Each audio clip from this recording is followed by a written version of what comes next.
We'd like to welcome you to our current event and weekly Bible study for July 14th, 2013. I wasn't going to actually do a study today. I was going to kind of wait till next week, but with all the stuff that happened with the whole Zimmerman, Trayvon Martin verdict,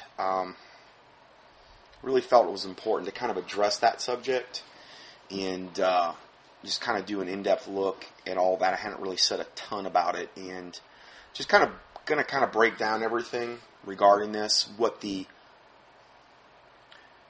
agenda of Satan would be regarding this whole thing, what the New World Order agenda would be for this, and because that's really the most important thing to look at when you're looking at any kind of mainstream media thing that they're pushing on you. That's what you really, really want to look at.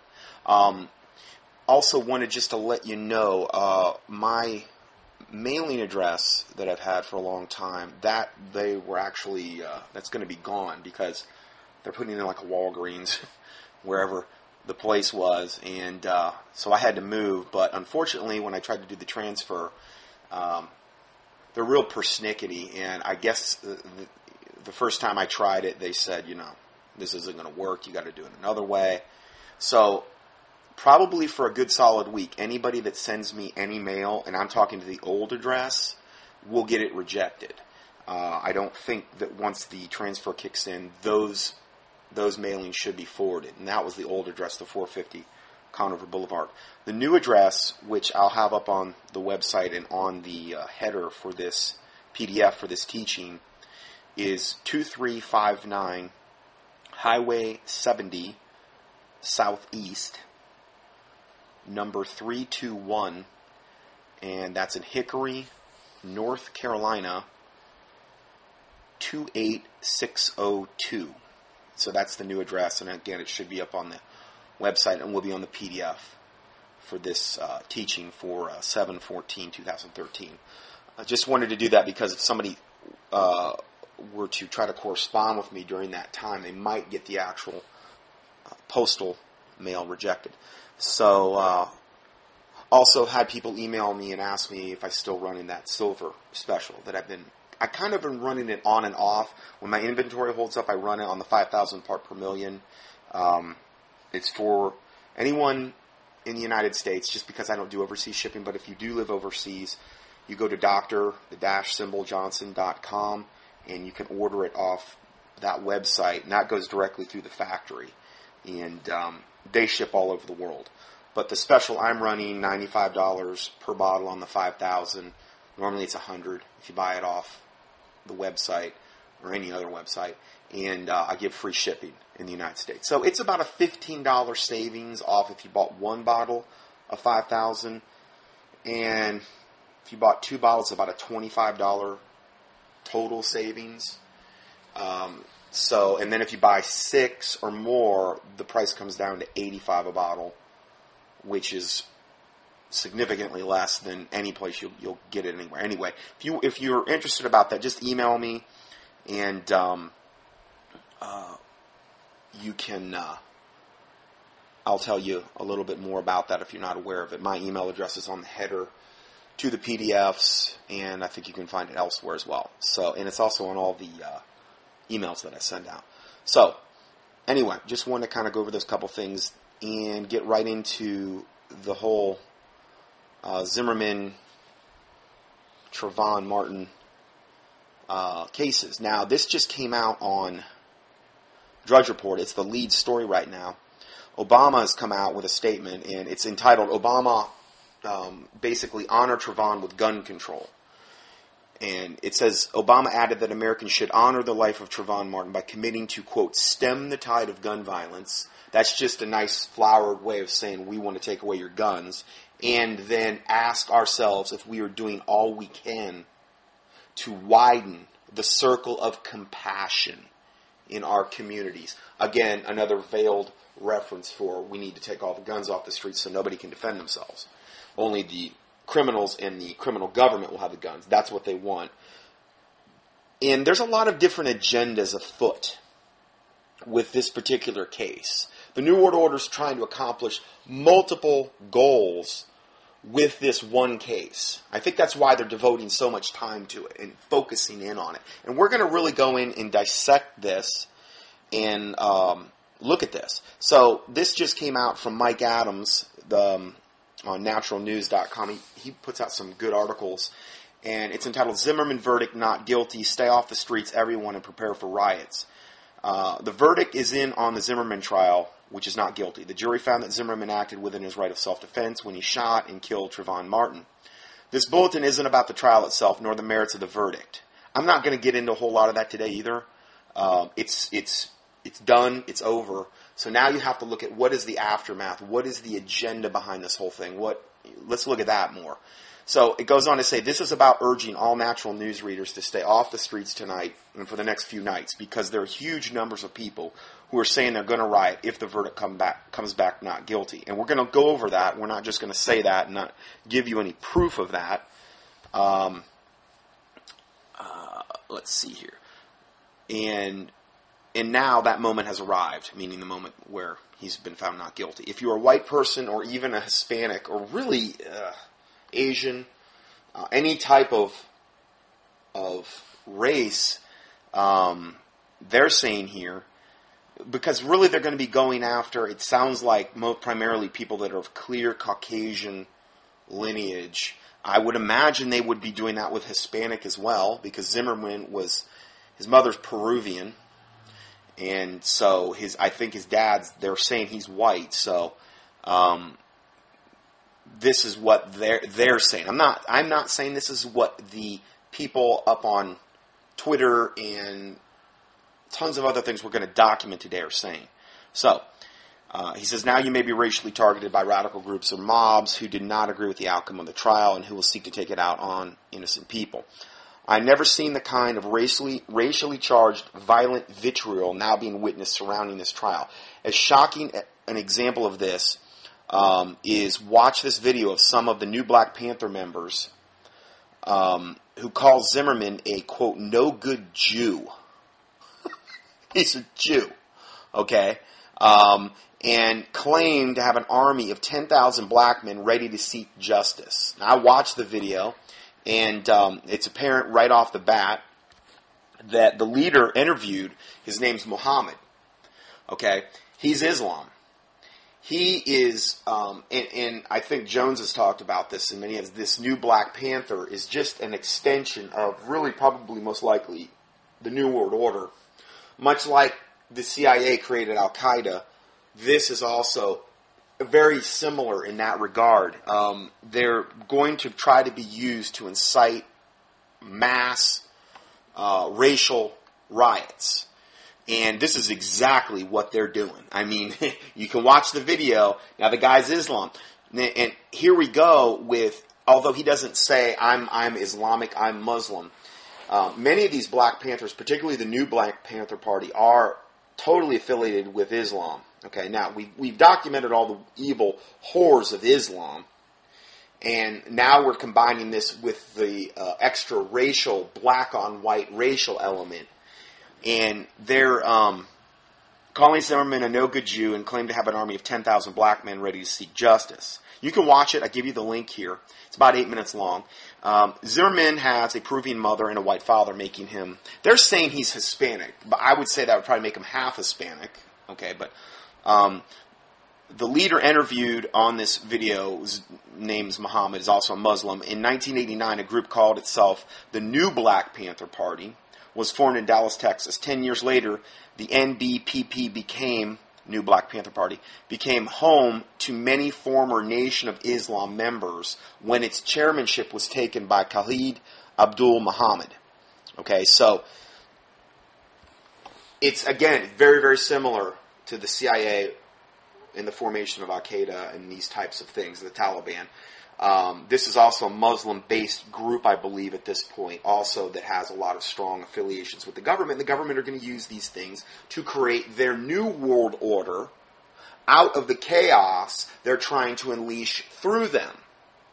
Okay? So I think when we view it through this lens, this whole event, this whole trial, this whole fixation on it makes more sense. What it also does is it totally diverts our attention off all of the other evil, nefarious garbage that the government's trying to do behind her back. And I mean, I sent out another newsletter this week via email, and I mean, that got into all of that stuff that I really couldn't have covered today. And that's why I'm putting out the newsletters. I'm trying to put out at least 1 or 2 a week just to keep you up to date on this, because there's no way I can cover it all. I'd have to have a daily show to do it. So, the leader of this new Black Panther in the video is basically stating they're actively trying to track down George Zimmerman right now, and he will be executed when found because of the eye for eye, tooth for tooth. Now, you watch it. If you don't think that's the case, well, everybody's entitled to their opinion, but that's basically what he's saying in the video. He calls Trayvon a baby. I love it now. Trayvon's not being even referred to as he was a baby. He has a little rattle, and he was evidently being pushed down in a stroller, and all this happened. That's literally how the guy portrayed Trayvon. He was taller than Zimmerman, but any of that doesn't matter. He said eye for eye, tooth for tooth, reasoning being why they're going to have to kill him, but he evidently doesn't mind. And this is the hypocrisy. This is where I'm going to really try to point out the unbelievable, unimaginable hypocrisy regarding this whole spectacle of the Zimmerman-Trayvon Martin trial. The various facets of the hypocrisy. I'm going to try to make that as crystal clear today as I possibly can. Before I get into the next part, the new Black Panther Party also posted on Twitter, and now they're going to have a Million Youth March, September 7th, 2013, Harlem, New York, with a picture of Trayvon. Millions for Trayvon, okay? And I want you to keep some of these things in the forefront of your mind as we start to go over some of these things that I'm going to be getting into, because, again, I'm just trying to point out, drive points home today. This new Twitter by the new Black Panther Party says, there is no justice coming from white America. Take to the streets if you please. And they're basically calling on rioting. And they're saying they have a 10,000-man black army ready to seek justice. They're actively trying to track down Zimmerman, who they call a no-good Jew. And they're going nuts over this one thing. They're going just absolutely nuts over this. Okay. Now, I'm not talking about my listeners. I'm not talking about every black person, and obviously I'm not. Okay. I've had a ton of really good friends that are black. Okay, and this isn't about that. But there is a certain sect that we're talking about here. Just like there's sects of bad white people, like the KKK, something like that. You know what I mean? Or evil people in whatever. There's evil people in every sect of society, okay? So I don't want it to turn into that, and to understand that right up front, that I know I have a lot of black listeners and things. I'm not trying to alienate anybody here. But what I have to do is also report on the facts. And just because I say something, just like if there was some horrific thing said about a certain sect of white men, doesn't matter, because to me it doesn't apply to me, because I'm not them. I'm not doing the evil things they're doing. Same thing for the black race as well. And there's big sects of the black race that have nothing to do with certain things that other sects are doing. Okay, so I'm just trying to clarify that. Now, he says they're going to track down George Zimmerman, and he will be executed when found because of the whole eye for eye, tooth for tooth reasoning. But he evidently, this Black Panther leader who's so incensed, he evidently does not mind that about half of the black race in America is being exterminated in the abortion clinics. But that doesn't matter. That's all irrelevant. All those millions and millions and millions of truly innocent black babies being slaughtered every day by the thousands, none of that matters. None of that matters at all. Only thing that matters is Trayvon. That's it. That's all that matters. We are going to riot. We are going to kill. This is what a lot of them are saying. And it's like the hypocrisy. It's like, you understand half your race is being wiped out in the abortion clinics? They don't make a peep about that.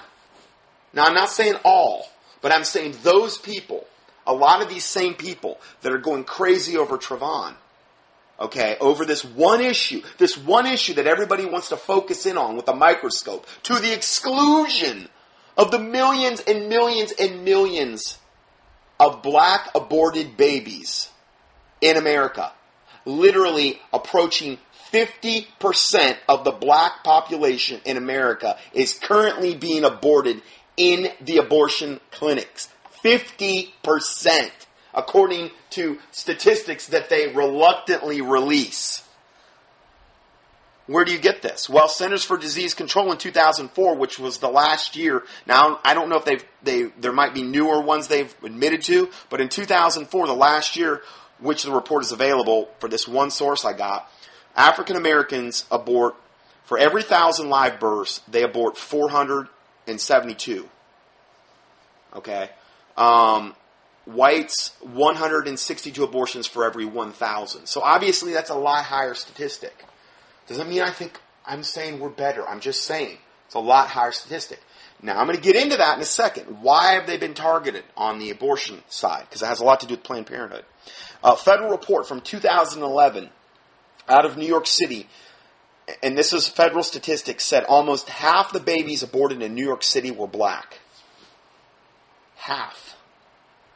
And yet, they're not half the population. You understand? So, I mean, it's disproportionate as far as the amount of blacks aborting babies compared to other races. Totally disproportionate. And we'll have to see, well, was there agenda? Was there some kind of agenda afoot here, possibly? I'm looking at that.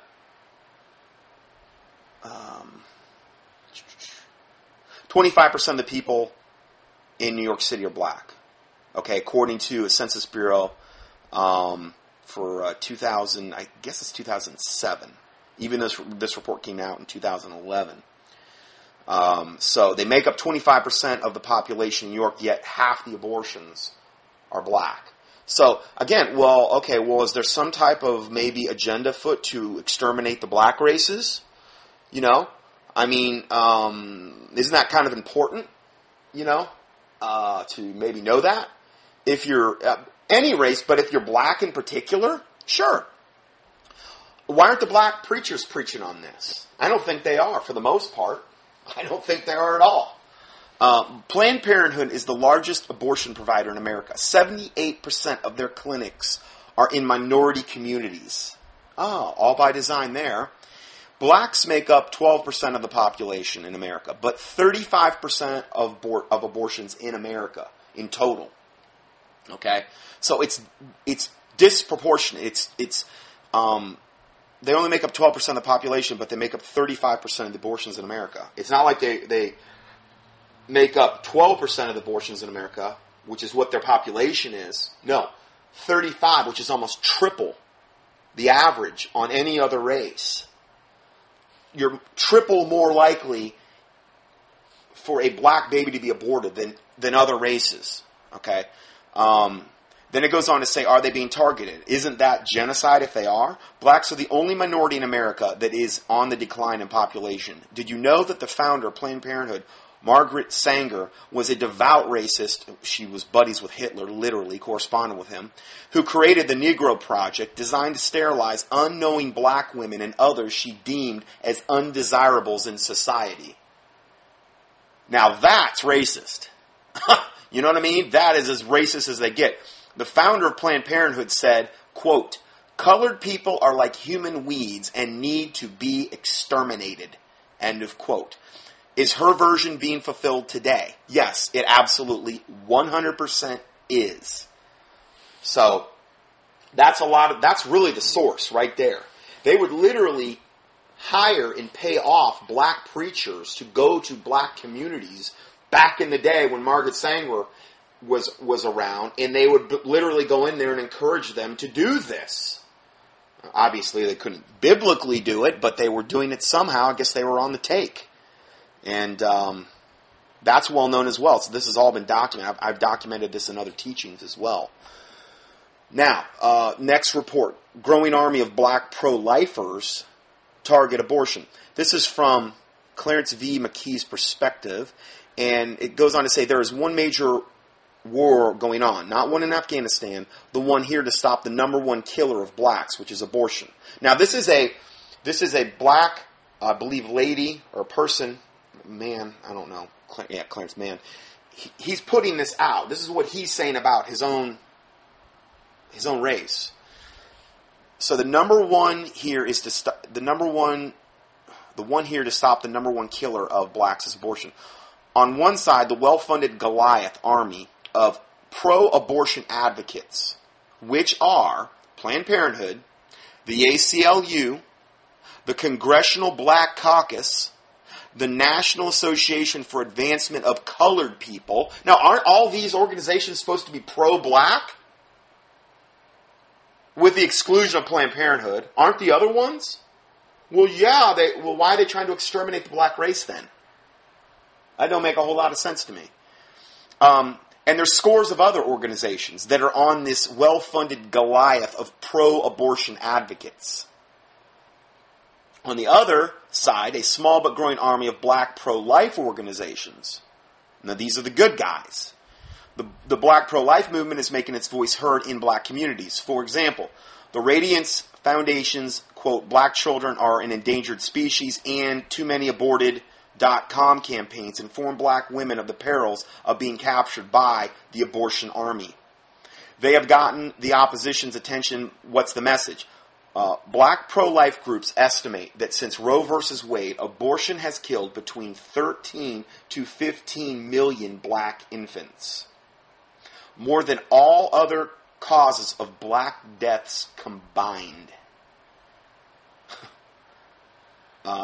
Yeah, that's pretty statistically significant. Not from a biased source. This is what their statistics are. Okay?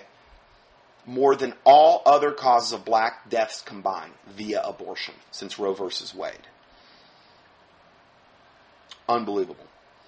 The Reverend Johnny Hunter of the Life Education and Resource Network said, quote, we're losing our people at a rate of 1,452 per day in the abortuaries. And then he says that's just pure genocide. Yes, it is. 100%. And this is what I think the black race should be fixated on, as well as the white race. We should be fixated on it as well, just as much. It's just that it's happening in the black races on a statistical level that's far greater than, I would say at least triple, on a far greater level than the white races. Okay? And I mean, I can't speak for all the other races that may be in there, what their statistics are.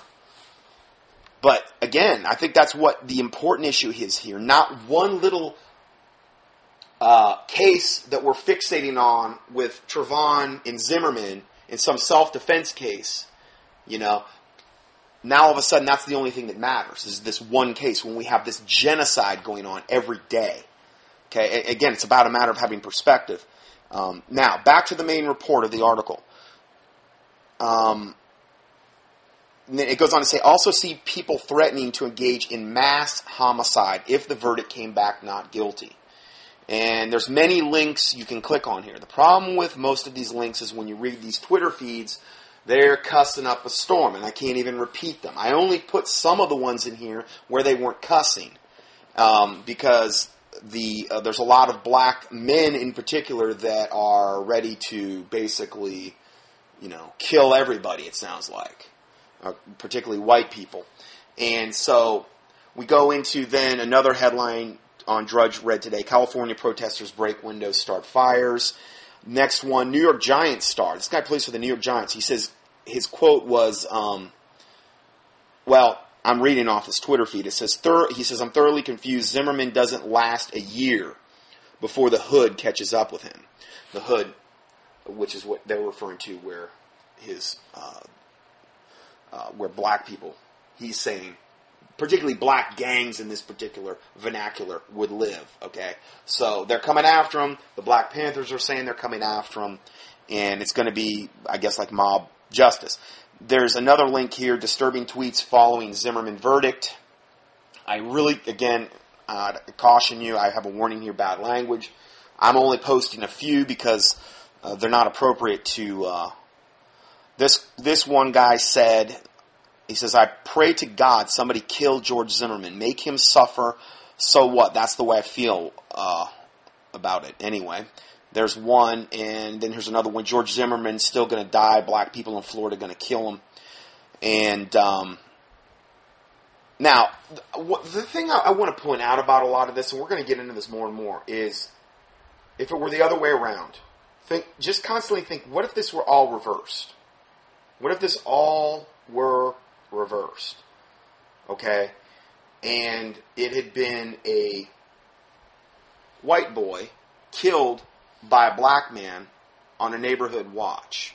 Okay? Number one, would this be this big, gigantic news story that it is? And I would guarantee you it would not be. This would have been a local story that would have never saw the light of day in the major mainstream press. And I'm going to prove that about 500 different ways coming up.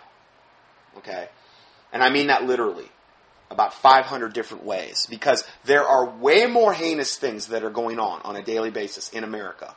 Not just black on white crime or whatever. But there's way more heinous things going on in America.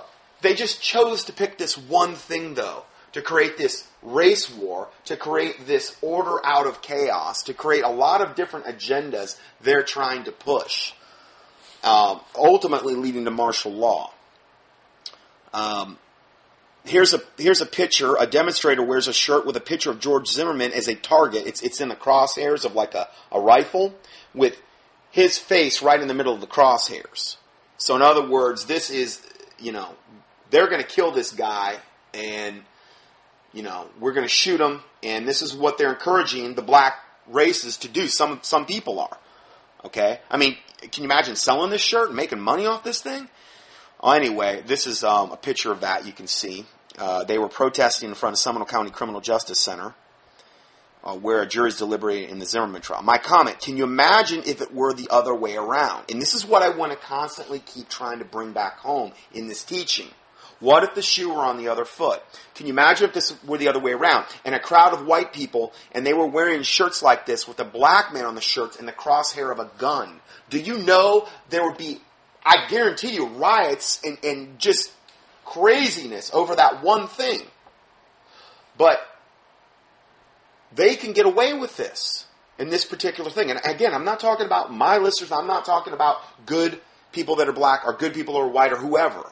Red, brown, yellow, whatever. That's irrelevant to me. But I'm just saying there is a preferential treatment regarding these issues. And I'm going to totally 100% establish that. It has nothing to do with my opinion. It is 100% factual. As we get into this teaching, we're going to prove that. On the bias really against whites in regard to these types of things. Now I understand a lot of rich white people run the earth, the Illuminati, okay? A lot of rich Zionist Jews are a part of that as well. Okay, so I'm not saying that there's not a lot of other people that are extremely wicked that are pulling the switches for a lot of this stuff. Just trying to look at this from a balanced approach here. So, going further, Oakland hit by riots after Zimmerman verdict. Civil unrest is beginning to hit U.S. streets following the acquittal of George Zimmerman, with demonstrators smashing windows, attacking police cars, overturning dumpsters, and setting fires in downtown Oakland. One police car was daubed with the words, "Kill pigs," as American flags were torched. "Kill Zimmerman" was also scrawled on the Alameda County Courthouse. Twitter messages threatening to violently kill George Zimmerman continued to flood the social network. Again, I really believe if the shoe were on the other foot and white people were doing this, I think that they would be apprehended en masse. I really do. Because I'm going to show you the bias as we get into this further. I'm going to show you about 10 pages of solid links proving my point. That you can click on, that you can go explore, and they have nothing to do with it being my opinion as a white person. Now, I did a teaching on this not too long ago, September 23rd, 2012, and it was called my End Time Preparedness Prepper Mega Study. It was a 3-part study, and in part 1, I got into a report that was entitled, "When the Music Stops, How American Cities May Explode in Violence." Okay, and I get into all how these gangs are going to be literally activated and how they're going to be used to cause civil unrest and kill a lot of people and to do a lot of really, really evil stuff. And what we can do to guard against that, law-abiding citizens, whether you're black, green, red, white, whatever, okay? Because you don't want to be around this. I don't care what race you are. And then then the second part 2 of that same report, and then I got into the whole subject of biblical resistance to tyranny, which is a subject that a lot of times you won't hear covered a lot in churches. Biblical resistance to tyranny, and what are the parameters there? I get into that. And then the last thing I talked about in part 2 was black mob violence and the media's silence. The big list of racial attacks, assaults, and threats. Now, again, this has nothing to do with me being prejudiced. I'm just reporting here. If I see evil, I'm going to report on it. If it's Muslim evil, if it's Catholic evil, if it's whatever evil, I'm going to report on it if I have the time and the means to do it. And I reposted that part for this teaching. Black mob violence and the media silence. And we're going to be going over just a fraction of some of those reports in this teaching today. And I'm really only going to be giving you the titles because it would take me, if I recovered every link there, it would probably take me 30, 40 teachings. I mean that literally. And these are just the ones that have happened since 2010. Okay? So we're going to get into that. And the media silence. And this is where we get into the hypocrisy of the whole thing. But I'm going to I'm going to get into it right now because now is appropriate. Now, I give the PDF for that teaching as well here. I give you the links to those audios. And this next part is entitled Black Mob Violence and the Media Silence, Big List of Racial Attacks, Assaults, and Threats. Now, here's the first one. Breaking news, or black teens murder white baby, just for the fun of it, in Georgia. Why didn't the mainstream news cover this?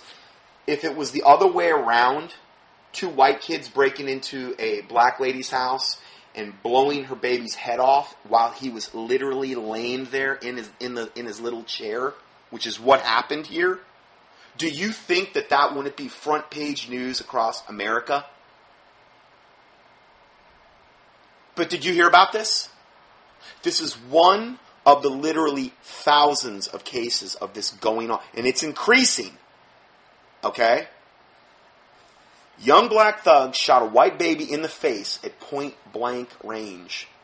Brunswick, Georgia has been rocked by an unprovoked hate crime murder. This is the first time I heard it. I just found it today. By an unprovoked hate crime murder of a 13-month-old baby. The baby was shot right in front of its mother by two black teenager thugs. The shooter is believed to be between ages 13 and 15. I'm going to play this very short video of this poor mother.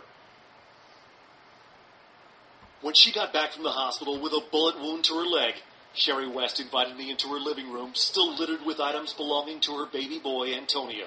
The 13-month-old was killed in cold blood right in front of her just a few hours earlier in a robbery attempt by a couple of kids. And he said, I'm going to kill you if you don't give me your money. And I said, I swear I don't have any. She was walking her child in a stroller just yards from her Brunswick, Georgia home at about 9 in the morning. 2 boys approached. She was walking her baby in a stroller. She probably wasn't like walking around with wads of cash. So I guess they didn't like that too much. They had to kill her baby, shoot him. And they were 2 African-American boys. And one of them was about 15. She says the other boy appeared younger than 10 years old. And the older one pointing a handgun. He says, well... Younger than 10. See, they're getting... And I'm not saying there's not any white kids that would never engage in this, but I'm just saying, overall, this type of crime is getting younger. It's getting more violent.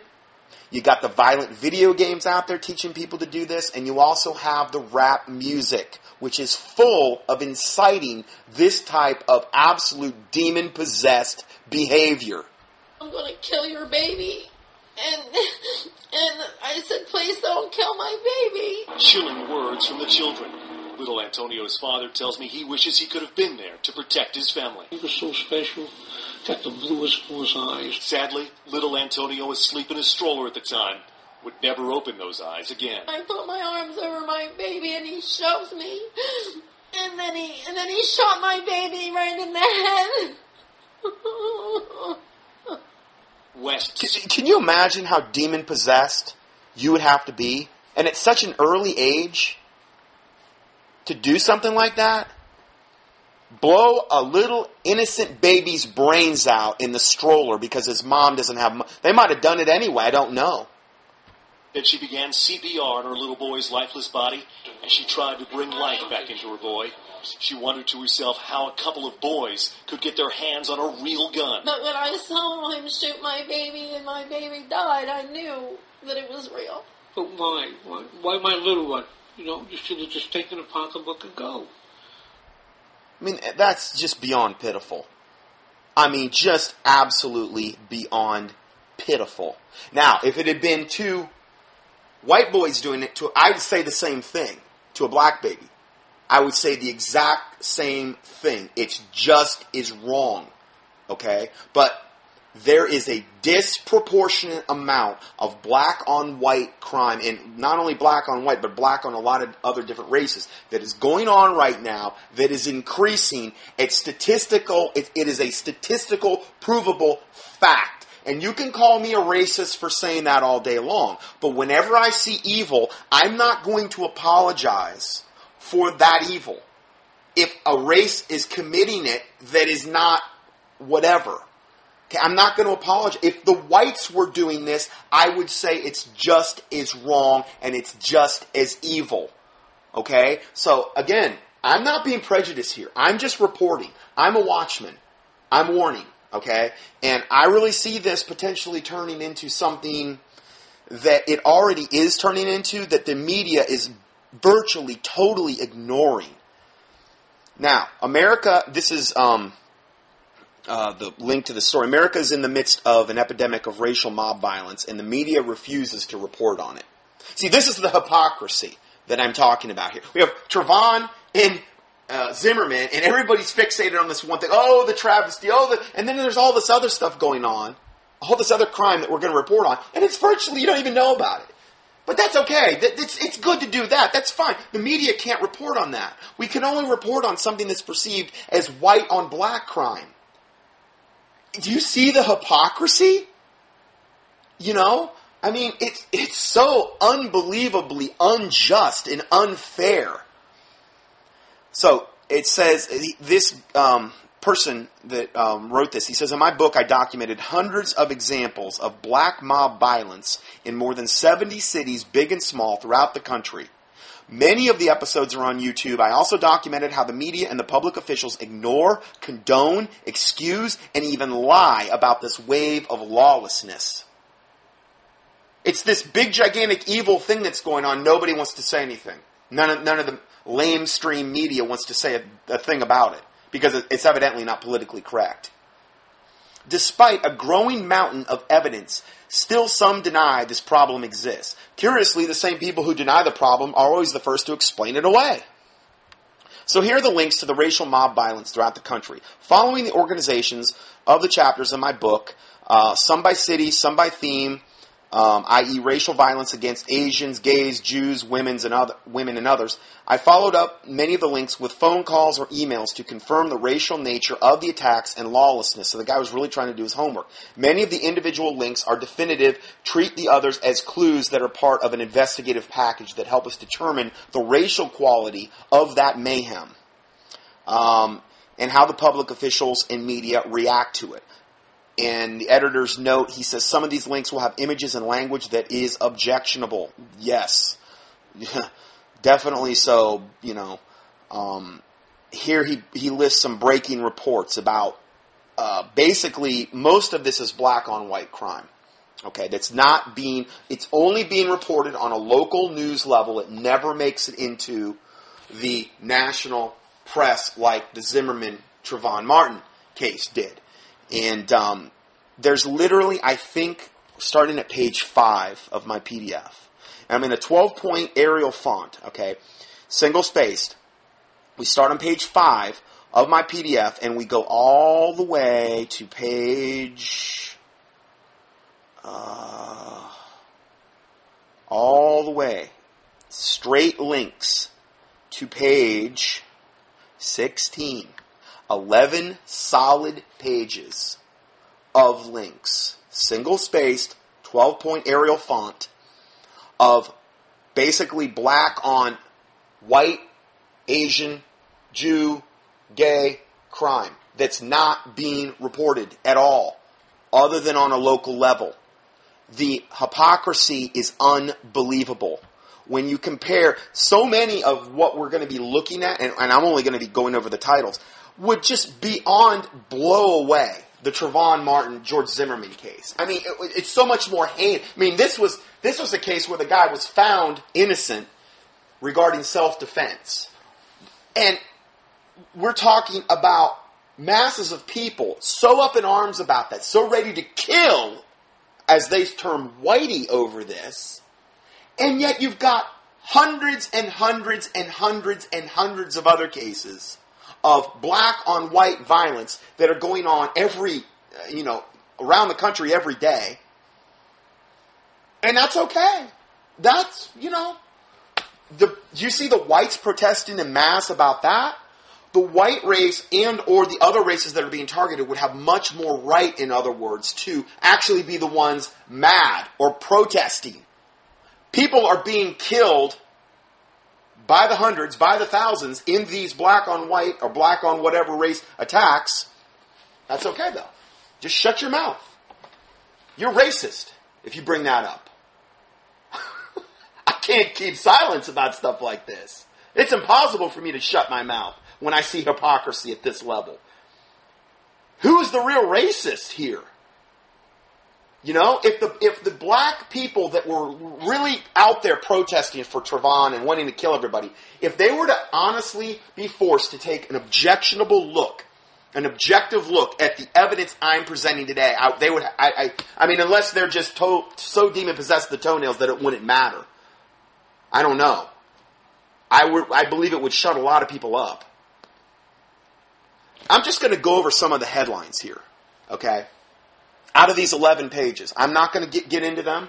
I'm going to go over the headlines. Feel more than free to go into this PDF and click on whatever headline. Now, some of these have been removed from YouTube because these are very politically incorrect, and YouTube doesn't like these either. There is a New World Order agenda to try to sanitize all of this information, just exactly like they're doing with the Muslims.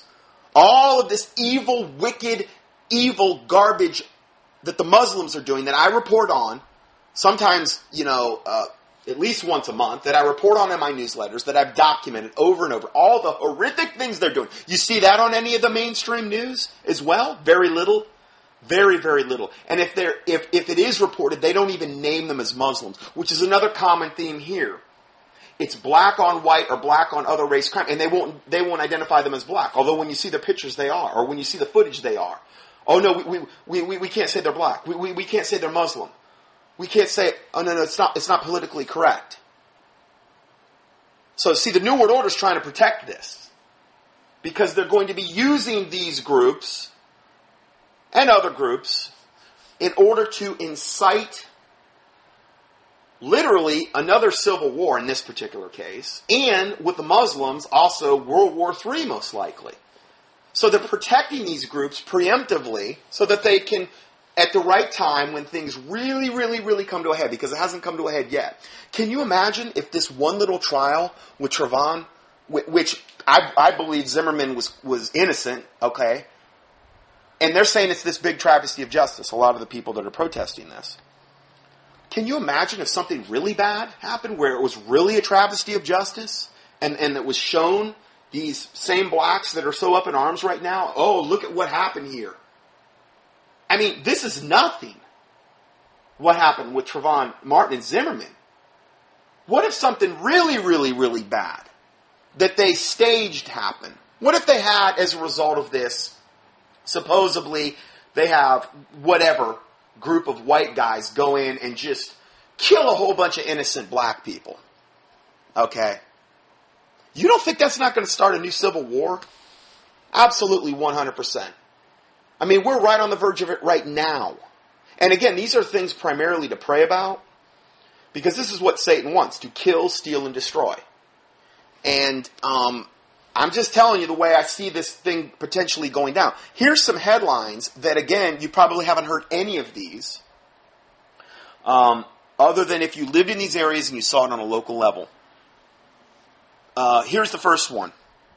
Beat Whitey nights at the Iowa State Fair. They literally had a Beat Whitey night. They announced it ahead of time. Go there and beat up, all the whites you can beat up.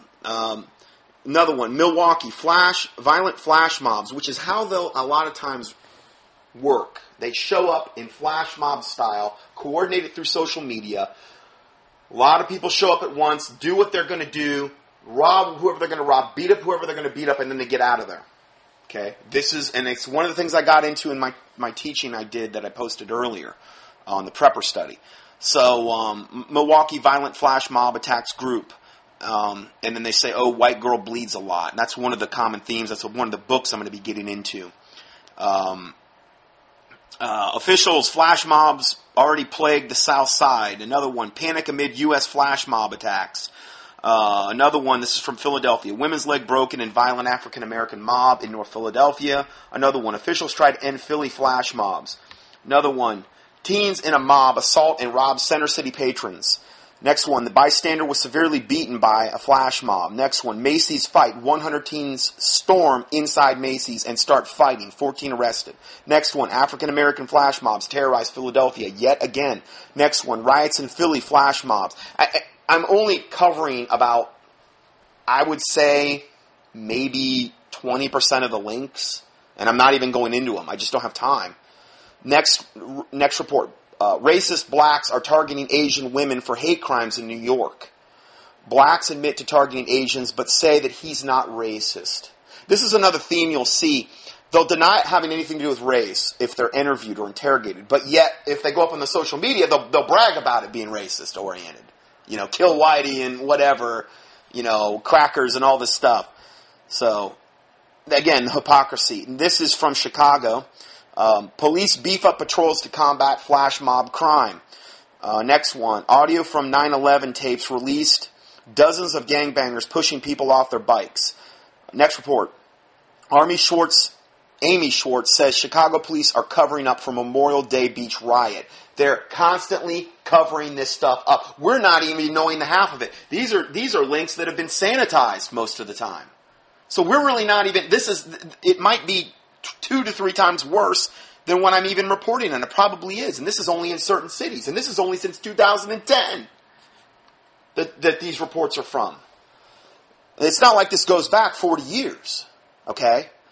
Next one. Teen mob suspect in downtown flash assaults. Next report. Chicago mob brace for flash mob attacks. Next one. White girls bleed a lot. The return of racial violence to America and how the media ignores it. Next one, out of Milwaukee. Flynn calls looting and beatings in River West barbaric. Black mobs attack innocent white people outside Wisconsin State Fair. Next one, State Fair melees produce 11 injuries, 31 arrests. Next report, black Wisconsin teen admits he targeted whites. He said they're easy targets. Next one, hundreds of assault cases misreported by Milwaukee Police Department. They're being told to misreport this stuff by their higher-ups. Which is just totally pure evil. Next one, mob of black teens go on Memorial Day rampage in Milwaukee. I've clicked on some of these videos, and they're legit. I mean, it shows the footage, what's going on. And that's why this guy said he did a lot of homework before he put these together. The next report, Milwaukee Water Street Brawl. Next report, hundreds of assault cases misreported by Milwaukee. Okay, we already got into that one. This one's out of Iowa, Peoria, and Akron. It says Iowa State Fair violence beat Whitey night in the journalistic fail. Meaning, they just failed to report on this stuff. It's okay. Akron police investigate teen mob attacks on families. Then we go to Minneapolis. And again, I'm skipping over the majority of the links here. Minneapolis mini riot from 9/10/11. Next one, teenage girl mob attacked my family. A lot of these are black teenage girls that are attacking white girls and other people as well. Flash mob attacks Minneapolis Pedal Pub. Next one, Mall of America brawl riot over rumors of Lil Wayne Drake. Chairs get thrown. Skipping over a ton. Black on white link in Minneapolis violence. Then we go to New York. Anti-Jewish crime wave.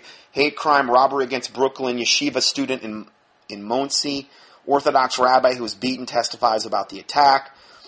Dunkin' Donuts rampage caught on video as a mob of 24 young people caused more than $2,000 in damage. Next one, I repeat, I was beaten, taunted for being white. Bronx man says after subway attack. Next report, police, 11 arrested after fight breaks out inside Long Island Hospital. Next one, 5 men arrested, 2 cops hurt for Long Beach riot. Next one, 3 arrested, more sought in gang beating that left New Jersey man in coma. Then we go to the 4th of July, 28 arrested in series of overnight mob attacks. Next report, black mob in Peoria shoots fireworks at police and firefighters. That's another big theme. Then Dallas thugs go nuts and assault police, photojournalists with fireworks. Then we go to Baltimore. Sorry, I lost my place here. Okay, going to Baltimore. Mob beats, robs, and strips a tourist on St. Patrick's Day. In Baltimore, St. Patrick's Day violence exceeded initial reports. Police dispatch tapes show. Call for crackdown on black on white terror. This is one of the few places you'll see that, black on white terror, in all of these reports. Then downtown mobs, what police call routine, others describe as scary. Black racist gangs are targeting white men for hate crimes in Baltimore. Teen stabbed at Inner Harbor melee. Next one, police man, 19 years old, beaten by 2 groups of students downtown. Next one, flash mob steals from Baltimore 7-Eleven, beats store manager who tries to stop them. And then breaking, students allegedly robbed and sexually assaulted at McClendon Mall fountain. And then the limo riot in Chicago. This is the subject. It says 4 arrested in Chicago after men jump out of limo, attack bystanders, police say. They accused the limo mob was actually shooting a music video. Guarantee it was a rap music video. And rap music has a ton to do with this garbage that we're looking at, because it incites all of this totally demon-possessed behavior. There are demons connected to the music, and if that's what you're putting in your head, then you're going to start acting out on it eventually, if you have enough of that garbage in your head. So he's got this all set up by chapters. This is chapter 16. It says, this riot has a soundtrack. And it says downtown Greensboro, which I'm pretty sure is Greensboro, North Carolina, flash mob beating investigated by police. I just saw another video the other day. They had a huge flash mob down in Greensboro again, where they did all kind of damage. It was a large group of black boys, it looked like, and they're just, nothing's being done about it really. And this is a whole section on this riot has a soundtrack, which I think that one relates a lot to how it's interrelated to rap music. And I'm going to get into that in a second. We go further. Texas, 14 men charged in sexual assaults of Texas girl. Okay. 14 black men in this case. Tragedy of 11-year-old rape leaves black mark on Texas town. Next one, flash mob ends with group beating of Dallas convenience store clerk. Then we go to New Jersey. Flash mob appears at firefighters' carnival in Union County, causing fights to break out. Then we go to Portland, Oregon. Smart mobs turn violent as flash mobs rob store after store in the United States. Then Portland train mob attack on white teen ruled not a hate crime. And anyway, it was clearly a hate crime. Portland police investigate sexual assault in Laurelhurst Park. Then we go to Cleveland. Black flash mob in Cleveland Heights Cleveland.com refuses to even report the case. Then we go to South Carolina. All 8 black suspects in brutal 5 points beating of white teenage boy in custody. Then we have, it's called Chapter 23, the St. Louis knockout game. This is where I guess they go there and it's some big game that they have to knock out as many white boys as you can, or whatever, white people. Knockout King. Kids call it a game, cops call it murder. Teens playing knockout game beat gay man bloody in St. Louis. St. Louis man recovering after unprovoked attack in Tower Grove. St. Louis knockout game king. More victims and the cover-up by City Hall and the police. There's gigantic cover-ups of this type of violence all over America. And when I see cover-ups, that's the main thing I want to report on. Because if it's important for the New World Order to cover it up, then I want to do everything I can do to expose it. Next one, pick them out and knock them out. 3 teens arrested in savage murder of senior.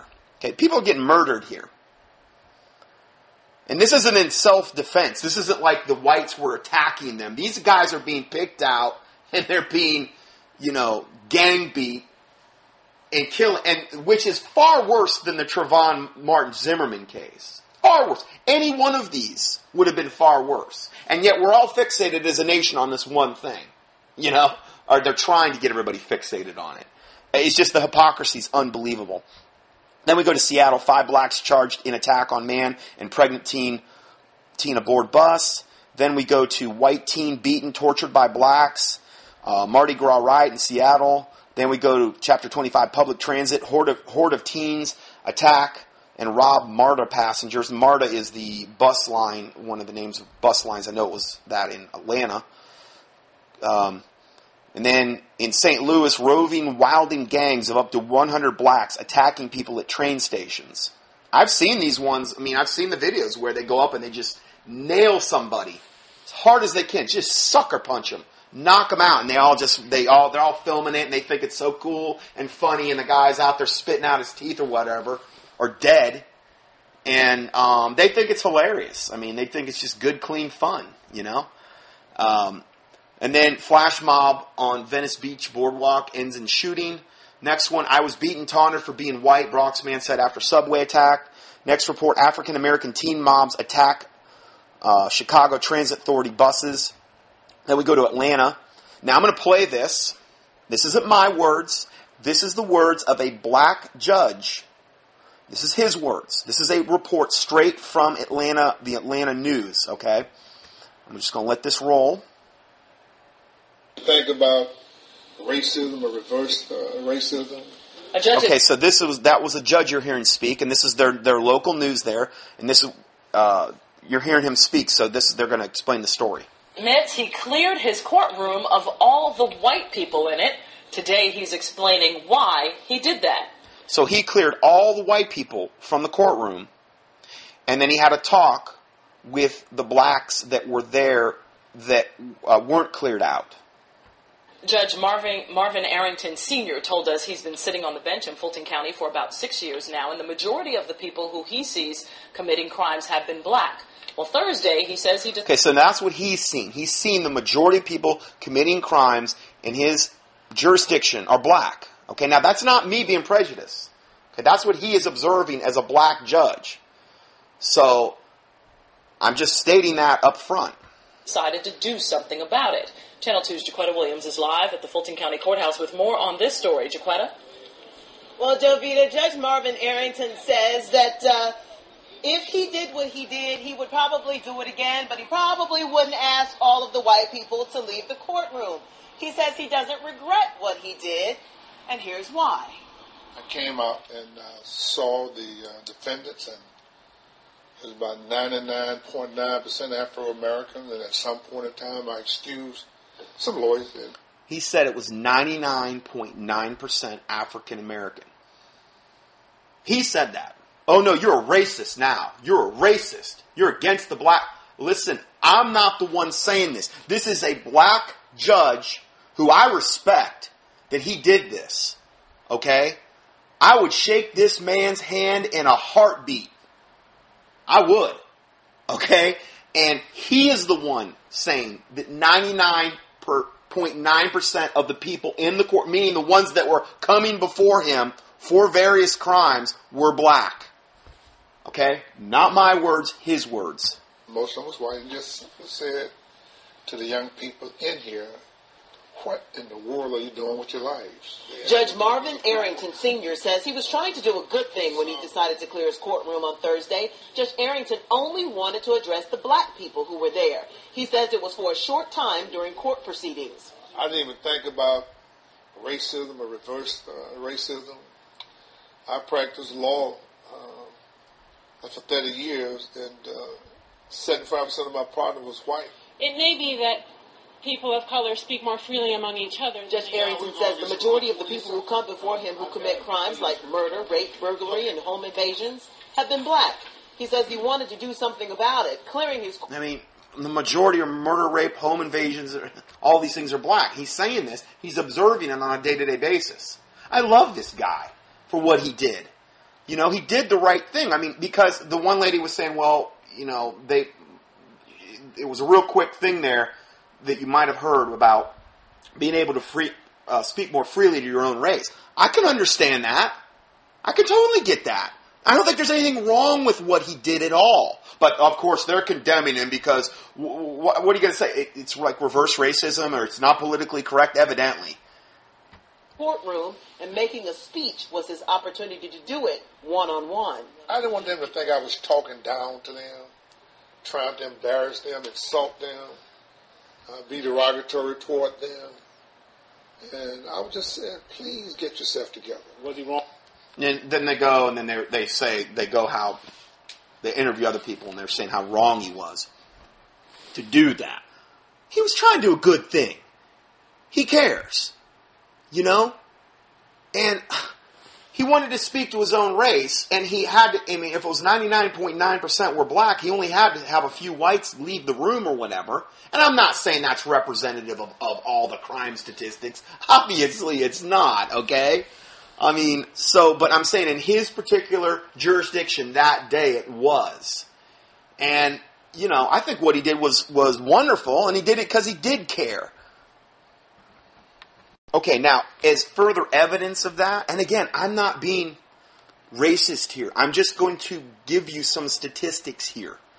Again, Planned Parenthood, for a long time, they have tried to totally eradicate the black race via Planned Parenthood, via the abortion clinics. So the worst place you can be, statistically, if you're a black person, from the conception, when you're conceived, is in the womb. That is the highest risk place you can be, in your mother's womb, because there's a 50-50 chance, statistically, you're not even going to make it out of the womb.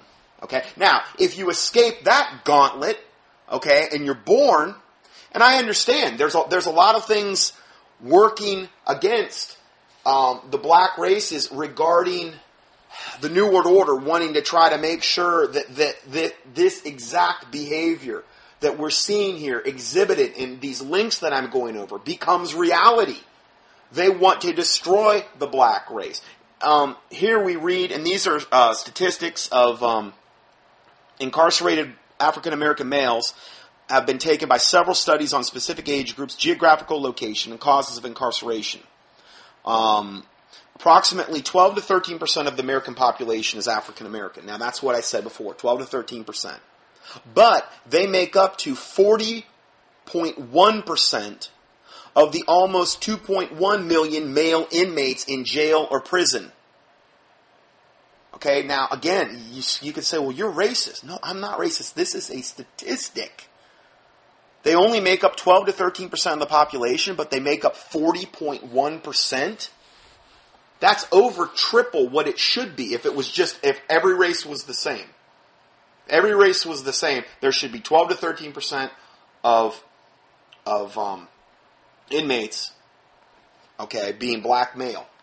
It's not. It's 40.1. That was in 2009. Okay, this is all.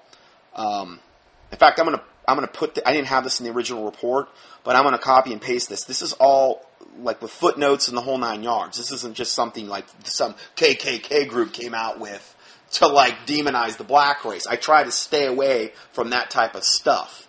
Okay? And so that's just one thing to think about regarding this whole subject. Okay, so just to further clarify that, census data this was for 2000, of the number of race of all individuals incarcerated in the United States revealed a wide racial disproportion of incarcerated population in each state. The proportion of blacks in prison populations exceeded the proportion among state residents in 20 states. The percent of blacks incarcerated was 5 times greater than the resident population. So, again, I'm trying to kind of bolster what we're talking about here today. And again, it confirms what this black gentleman, judge, was saying a second ago. what he's seen in this courtroom. And he's making a plea to the black race. What are you doing? What are you doing? A lot of it, I truly believe, stems from this rap music. I really do. Because it's as violent. I used to listen to that garbage when I was young. Before I ever got saved, I used to listen to a lot of that stuff. And really, looking back, there's probably nothing that I ever listened to that would incite violence more than that hardcore, in the hood rap type music where they talk a lot about killing people and prison life and drugs and sex and every evil you could possibly imagine. Okay? If you're already growing up in a bad environment and then you add to it that, it's like throwing more fuel on the fire. And so again, I'm just kind of trying to build on this report, so we're establishing our premise here. Okay, so some more statistics to add to that. A black male born in 1991 has a 29% chance of spending time in prison at some point in his life. This is all referenced material. Next point. Nearly 1 in 3 African American males aged between 20 and 29 are under some form of criminal justice supervision, whether imprisoned, jailed, on parole, or probation. Next point. 1 out of 9 African American men will be incarcerated between the ages of 20 and 34. Next point, black males aged 30 to 34 have the highest incarceration rate of any race or ethnicity. Now, a lot of this also, I truly believe, has to do with the really, really low, there are statistics available for this as well. The dads leaving the picture. They're getting these women pregnant, these black women pregnant. They have a baby. They have to raise it by themselves. Or many times it's a white woman.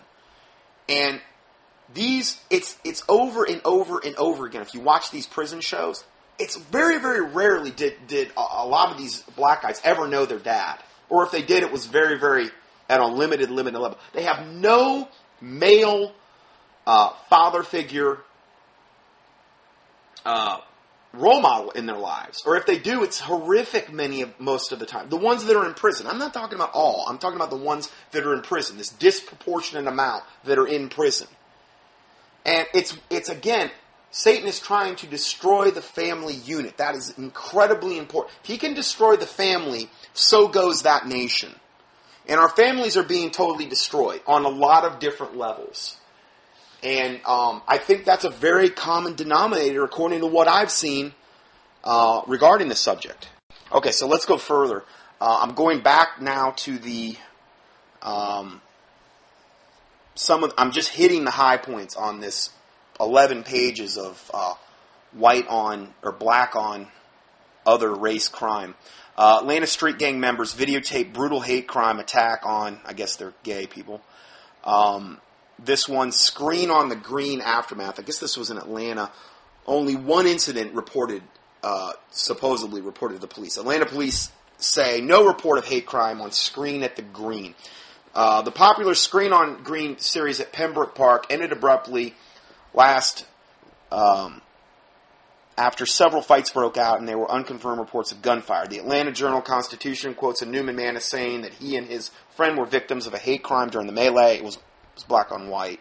One comment about this said, "This is what happens when you let the thug element take over. Get ready to see more of this." And this is a thug element that is not being... The police are letting them get away with this garbage. And whenever you let somebody, particularly evil, get away with something, they're going to keep doing it. You know, there's not been near the repercussions for these things as there should have. I've showed you the double standard today about all of these crimes being like this is probably the first time you've ever heard of them. And then we have the one little thing, and I'm not saying there's not white on black crime that takes place every day that's not ever reported, okay? But this one thing they have focused in on, and to the exclusion of so much else. So this guy says this is what happens when you let the thug element take over. Get ready to see more of this. But since these youths get a cultural pass, it's probably better to simply cancel all the family events in Atlanta and let the thugs have the park. The cops know the courts won't do anything about them. So, and again, this is all by design by the Illuminati. They want to create a lawless race. They want to create what Aleister Crowley says. Do what thou wilt will be the whole of the law. That's the race. That's the way they want society to be. That way, in a society like that, it's really easy to impose martial law. You know, it's really easy to impose a police state if this becomes the norm. You understand where this is all heading? Why they're letting them get away with all of this? Why they're not reporting on it? They want to encourage this behavior.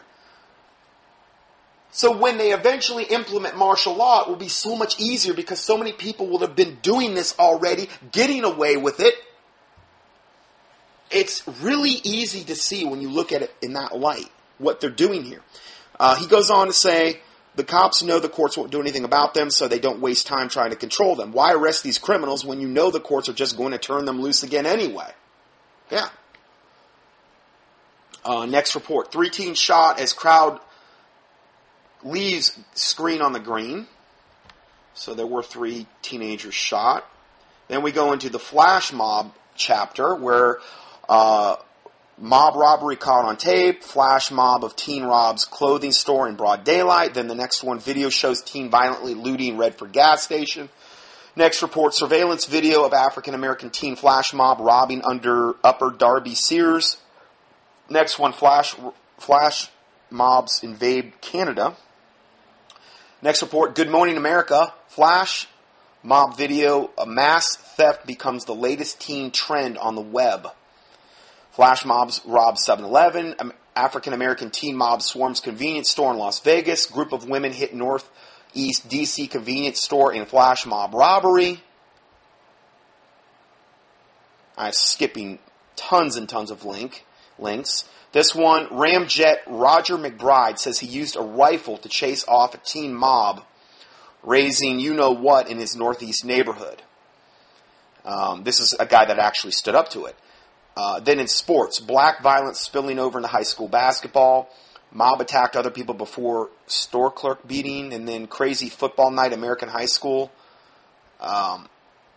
You know, a lot of these sporting events, man, you got to be really, really, really super careful. You know, because you could definitely be at the wrong place at the wrong time at some of these sporting events. High school football games, basketball games. And the thing is now with this Zimmerman thing, it's going to be even worse. We're going to see, this is going to escalate. The reason I'm doing this study is just to give you a forewarning. This is just the beginning. This has only been since 2011 when I'm reporting on. Now, this next report is entitled Salon Website Goes After White Girl Bleeds a Lot. It says racial violence does not exist. That's even better. Racial violence, none of this stuff I'm reporting on even exists. I'm just a prejudicial white cracker. That's all I am, a honky. I'm just racist as the day is long, and I can't stand whatever, and I just got to get my 2 cents in. Okay? That's basically what they're saying. Again, if the white race was doing this like they're doing, I'd be reporting on it. Okay? I'm not going to give them a pass either. But this is a book that's entitled White Girl Bleed a Lot, The Return of Racial Violence and How the Media Ignores It. Whole book's been written on this now. Reading Colin Flattery's book made it painfully clear to me that the magnitude of this problem is even greater than I had discovered in my own research. This was Thomas Sowell of the National Review. The first and only book to now this is separate than all the links I believe I'm going over today. This is separate. This is just a separate book confirming all the links that we're looking at here. There's probably a whole lot more beyond that.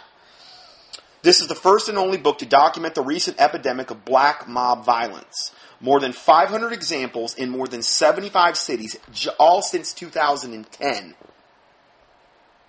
World Daily Net says Colin Flattery has done more reporting than any other journalist on what appears to be a nationwide trend of skyrocketing black-on-white crime, violence, and abuse. Front Page Magazine said, quote, the book White Girl Bleed a Lot. Let me just change this. Is an important entry into the debate over whether black racial violence actually exists and whether it should be reported on. Of course it should be reported on. if it's, doing this. While the debate continues, the book breaks through the barriers of censorship and transcends the anecdotal for a raw snapshot of cities under siege and a nation in total denial, for the most part. Now, I'm going to go ahead and play this video and narrate it for you.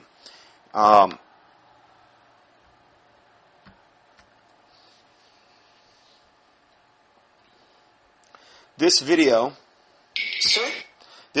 is called White Girl Bleed a Lot, The Return of Racial Violence. It's about an 8, almost 9-minute video. I'm probably going to skip through some of it and just kind of give you some of the high points to kind of drive home the points I've already made, because some of this is going to really tie this together. Newly released Milwaukee County Sheriff emergency calls Okay, now this first part is really, really, really super low audio, and I don't know why. It gets louder later, but this is. I'm going to try to give you the high points of the video here. So I'm going to let this play. And it says, here's a few of how these black on white crimes sound. My mom just got attacked by a flash mob, and her eye is bleeding. Bleeding all over. Most of the callers tell dispatchers they see a racially motivated melee.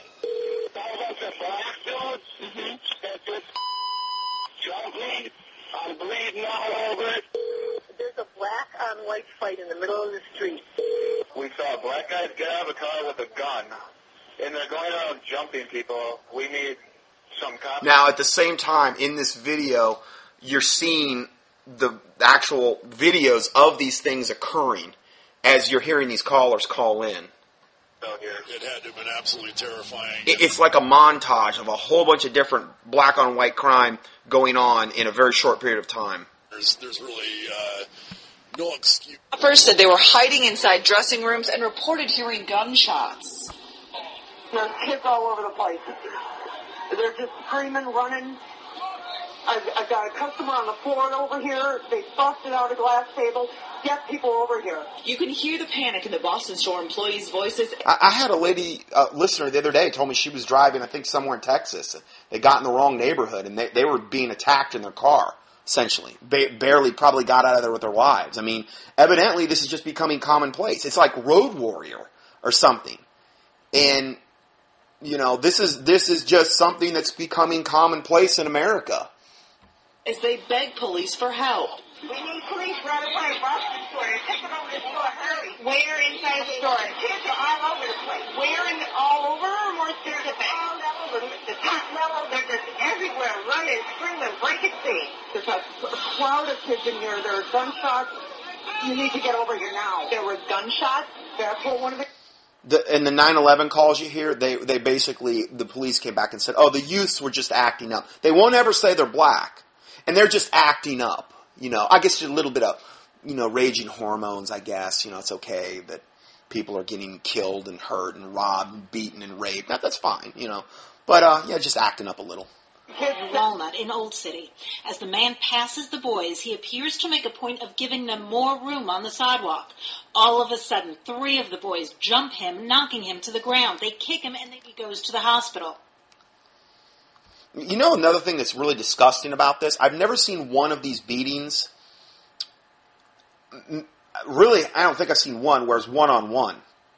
It was all like groups, gang beating, an innocent, either whether they were white or Hispanic or whatever. That's typically how these things roll when you see them, which is also just more disgusting and shows the cowardice of this stuff. Home invasion robberies of Asians. This is showing a video of Asians being taken out of their car and robbed. Hear the video, the rap.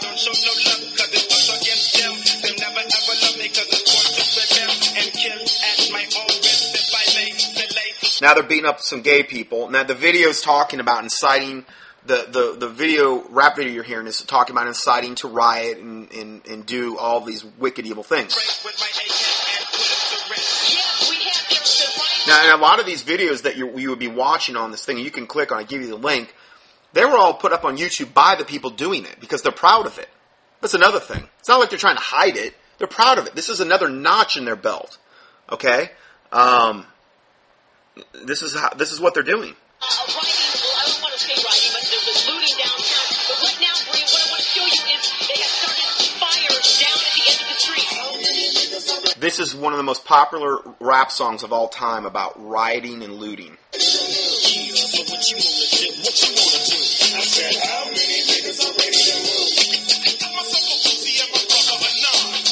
That's what they told us today. In other words, you still a slave. No matter how much money you got, you still ain't shit. There's some cussing in these videos, I'm sorry. It's kind of muffled by the actual speakers and everything, but just so you know, there is a little bit of cussing. I think they edited most of it out, though. But this is this is the mentality. This is what's breeding this. I want to drive this point home of what is fueling a lot of this stuff. And I know I'm not covering all the aspects of this. I'm sure I'm leaving all kinds of stuff out. But I think this is one of the main things. Here's a gigantic melee at Mall of America.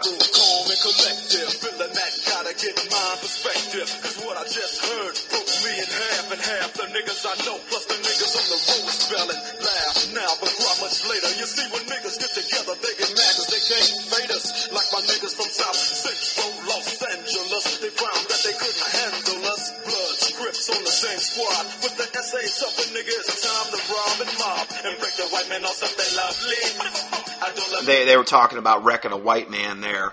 You're seeing more and more videos here.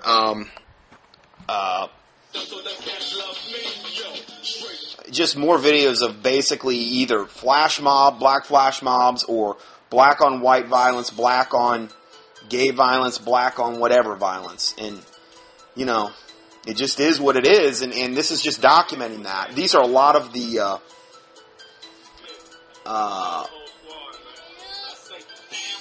these are a lot of the stories I actually reported on earlier. Oh, here's one where they're beating a pregnant woman, a white guy and a pregnant woman, and I mean the guy is trying. You can see he's not trying to start a fight here. It's on a bus. And they just keep hitting the white woman, kicking him in the head. Here's a black flash mob stealing a whole bunch of stuff in a store, a department store. And this is... And here's another one. They're throwing chairs at each other at some type of public event. Looks like in this case they're fighting each other more than anything. Men are throwing chairs at some black women. Oh man, this is messed up. This is really messed up. But this is the face of this, and I think it needs to be unmasked. This video for this song has more than 10 million hits on YouTube, and I'm gonna start a riot. That's the name of the song. I'ma start a riot. I'ma start a riot.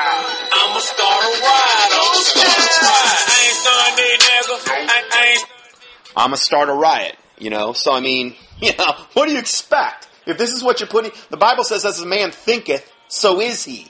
You put this kind of garbage in your head, you drive around with your base systems, and you're driving this deep into your cerebral cortex, you're going to act out on this stuff. And, I mean, it's really funny when you see white kids driving around acting like they're like black gangsters or something. They're listening to this kind of stuff, and it's like they want to be that, you know? And here's a guy just got sucker punched for absolutely no reason at all. You could tell the guy was just walking down the road, just got laid out. Here's a guy savagely beaten in Baltimore, attacks, and they strip him naked and rob him, and it shows it. And of course, they're blotting out his private parts, but they stripped him naked right in the middle of the street, beat him, and stripped him and robbed him. And again, video after video after video. This man is the superintendent of the Chicago police, it says. And he says this woman is responsible for hyperviolence in Chicago. And it shows a picture of Sarah Palin. They're going to blame everything on Sarah Palin. Yeah, like it's her fault this is all going on. And then 1 year later, hold on, what did it say? 1 year later, he blamed the pilgrims. He blamed the pilgrims for all this stuff happening. You blame the pilgrims. Okay, here's a black flash mob in a convenience store just stealing. Big fight at the beach. Here's another black flash mob. They really like to go in here. They do it in numbers, and they steal everything they can steal, destroy the store as much as they can, rob it, and then they go out. And they have such strength in numbers, nobody tries to stop them most of the time. Here's a guy being pulled out of his car in the middle of an intersection, being beaten by a black flash mob. And they're saying what the New York Times would say, that this particular incident wasn't much. And I mean, you can see it was a big deal. Myrtle Beach police inundated with crime during an 8-hour window. White girl bleed a lot is now about, hold on, what did that say? White Girl Bleed a Lot, which is the book we just talked about, is also about how reporters ignore the black mob violence, which is just as disgusting, as what's going on, basically. Because they're condoning it by ignoring it, essentially. Here's a black flash mob in Milwaukee that you're seeing. I mean, these are a lot of people here. This isn't like 2 or 3 guys. This is a lot of people here. Into the hundreds here. After seeing the violence on thousands of people on the video, how did the reporter describe it? The festival's image has been tarnished for a second year because of the actions of a few troublemakers. Oh, it said that this thing was tarnished for a second year because of the actions of a few troublemakers. Okay, these things are heinous crimes being committed here. And they won't say they're a black flash mob. Oh no, never, never. Just like they don't typically in these stories say if it's Muslim. They'll leave that out if it's mainstream news. No, we can't. Oh no, that would be politically correct. They can do all manner of evil and do whatever they want to do. That's fine. Because they're that certain religion or they're that certain race. That means we got to give them a pass. Okay, same with gays. Same with Muslims, and it appears with the black races doing this type of evil, it's very similar. Very, very similar with illegal aliens, okay? That they're able to get away with all manner of evil, and I've documented that over and over again. You look at the pedophile priests of the Catholic Church, what they're able to get away with. So this isn't just exclusively to particularly black males, young black males, but this is what we're talking about in this particular study, and it merits discussion. This story, it became apparent the city of Norfolk did not want to aggressively pursue the case. And even more troubling, the editor of the Virginian Pilot, where the 2 victims work, played it down.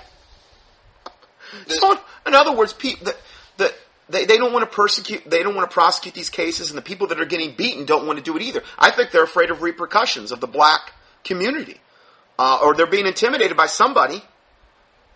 Story has been blown out of proportion, and that's not to diminish the fact that I had 2 reporters who got beaten. Blown out of proportion. 2 reporters that were beaten, other people that were beaten, but the story was blown out of proportion. We want to sweep this under the rug like we do the other hundreds of cases that we've just talked about today. But what it amounts to is a street altercation, not a mob attack. No evidence that it was a racial attack. Oh, such lies. It was not a simple street altercation. And there is no question it was a mob. First, they're showing all the victims of this one case they're talking about in the hospital and all the injuries that they have. This, not big thing. Well, it was not a really big event. Didn't have any racial implications, They're showing all these people literally in the hospital. Some of them are like in their hospital beds passed out. Hiding inside dressing rooms and reported hearing gunshots. There's kids all over the place. They're just screaming, running. I've got a customer on the floor over here. They busted out a glass table. Get people over here. You can hear the panic in the Boston store employees' voices as they beg police for help. We need police right away. Boston store. They're taking over the store. Okay, so I wanted to kind of get into that as well because that's something noteworthy. I know I'm over time for this teaching, but I'm going to go ahead and just finish out this part 1. So in light of these reports that I just got into, I find the following report then beyond comprehension. Okay. Federal government plans to persecute Zimmerman. It's not over, said one of the most powerful men in America, Senate Majority Leader Henry Reid. He said, now that a jury of his peers has found George Zimmerman not guilty of murdering Trayvon Martin, it is time for the federal government to step in. They found the guy innocent, but no, he's not. Now, the federal government has to step in and finally get justice for Trayvon. Now, again, please view this in the lens of all of the other atrocities that I've just cited that are either not reported, underreported, downplayed, not prosecuted, let go, or covered up. Most of those reports were far greater than what happened in the Martin Zimmerman case, okay? Which was most likely a case of self-defense anyway, which is what was proven in a court. I believe that's the case. These aren't self-defense cases. These are people being attacked, raped, robbed, looted, unprovoked, just because of the color of their skin. That's racism. That's the hypocrisy I'm trying to just drive home today. And this devil has the audacity, Harry Reid, to say that they're gonna go after Zimmerman on a federal level. Appearing on Meet the Press this morning, Reid told David Gregory, the Justice Department, will go after Zimmerman. And the president does he have a role in speaking about this after the shooting? Gregory asked. And I guess Reid said, yeah, of course. And I think the Justice Department is going to take a look at this. You know, this isn't over with. I think that's good. That's our system. It's gotten better, not worse. Oh, yeah, right. Our judicial system has gotten so much better. We've just documented that today. In other words, if a jury reaches a verdict the federal government and the Obama administration think is not politically correct or is contrary to their political agenda, they will move to take a, quote, look at it and take action to placate special interests. Soon after the verdict was reached on Saturday night, the NAACP called on the Justice Department to persecute George Zimmerman for the inexcusable crime of self-defense.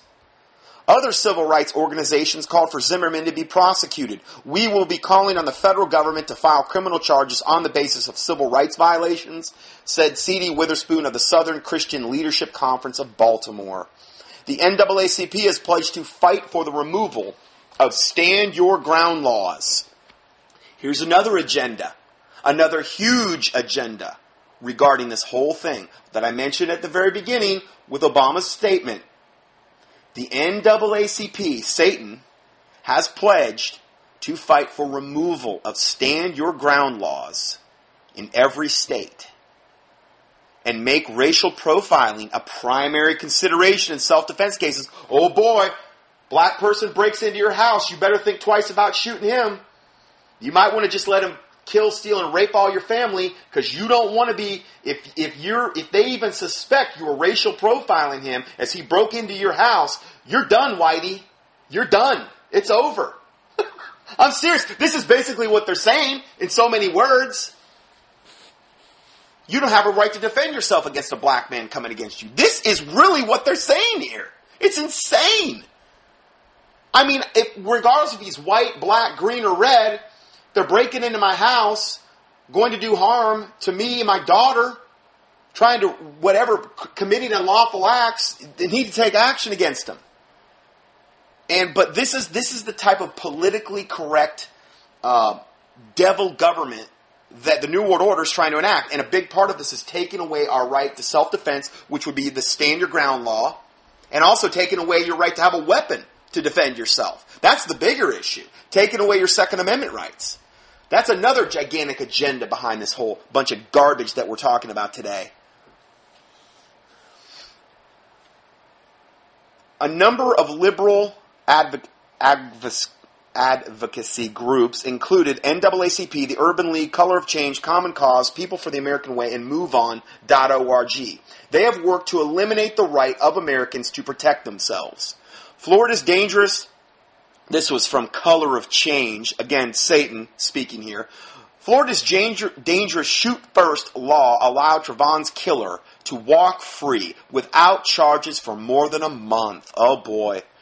Shoot First legalizes vigilante homicide, which is what this was, evidently in their eyes. Vigilante homicide, and has demonstrated racial bias in its application. That was a quote from Color of Change as part of a campaign to eliminate stand your ground laws. Now again, they're a tool of Satan of the New World Order to take away our gun rights and to take away our right to even self-defense. Okay? And especially if you're white, because if you're white, there's a much higher likelihood you're going to be accused, if you do defend yourself, of racial profiling. Because obviously the only people that are racist are whites. We saw no racism here today of blacks against whites, right? I mean, we've seen no evidence of that whatsoever. It's all been white on black racism that I've reported on today, right? Anyway, so the characterization of self-defense as vigilante homicide, when it contains supposed racial bias in its application, means when a white person defends himself against violence perpetrated by a black person or any other government-designated preferred minority, that is unacceptable. All of this, of course, underscores the globalist agenda to disarm all Americans. Now, it's a known fact by the New World Order that the most highly trained, highly armed sect of our society are white American males. I'm sorry, but that is the case. Not to say that there's not blacks that wouldn't fall into that, or Hispanics, or other races, but as far as by proportion, if you go and you just look at states where, obviously most states have places that hunting licenses, the millions of highly trained white American hunters that have guns and rifles that their scopes are dialed in, their guns are well cared for and clean. I mean, these are people that know how to shoot. That is a gigantic threat. Returning veterans, okay? That is a gigantic threat to the New World Order. Most of these are middle class. I've told you before, one of the main goals is to eliminate the middle class of America and to create a super poverty class and a super elite class. They want to get all of the inferiors they view into the ultra slave dependent on the government class, take the mark of the beast class eventually. And then they'll have the elite white, and then in the process they want to try to eliminate over 90% of the population, because that's the first commandment of the Georgia Guidestones of the 10 Commandments of the New World Order: reduce world population to 500 million, which is about a 90+% reduction in the current population. So that's what their goals are. The Trayvon Martin case is not totally about racism. It is also about destroying the Second Amendment and turning the American people into a defenseless herd, no different than the Russians under Stalin or the Chinese under Mao. Political power grows out of the barrel of a gun, Mao famously said, and he wasn't talking about the guns in the hands of the citizens. Since 2009, Color of Change, this group that is trying so hard to remove your Second Amendment, them and the NAACP and these other groups, since 2009, Color of Change has received $550,000 from the Soros Open Society Foundation, George Soros, Satan himself, essentially, New World Order boy, and is closely connected with MoveOn.org, an organization perpetually engaged in peddling Obama's globalist agenda and fundraisers for the establishment Democrats.